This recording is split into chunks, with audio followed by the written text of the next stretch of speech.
Ассалаумағалейкум, құрметті көрермендер. Менің арнама қош келдіңіздер. Бүгін біз балықтың фаршынан котлет жасайтын боламыз. Арнамнан алыстамаңыздар. Ендеше бізге бірінші балықтың фаршы керек. Менде дайын түрі. Перец, 2 жұмыртқа, тұз, морковь, жуа и батон керек.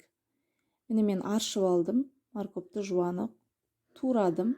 Одан кейін суға батонды салып, екі жағын айналдырып, езіп алдым. Одан кейін газге майымды құйып, жуамды, морковьді қуырып алдым. Қуырып, бұқтырып алғаннан кейін, батонды, жуамды, нанымды бәрін салып, үстіне тұзын, перецін, қара бұрышты сеуіп, 2 жұмыртқасын салып, бәрін араластырып,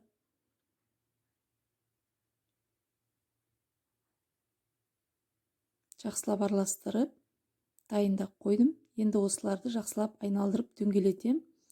Оны жаңа қызып тұрған майыма салып, қуырып алам.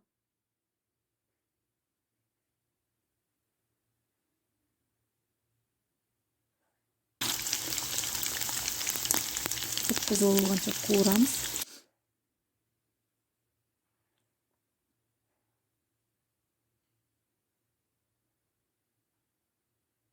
Осы қуырылғанның бәрін енді мантаваркаға жарты сағатқа бұқтырып қойып қоямын.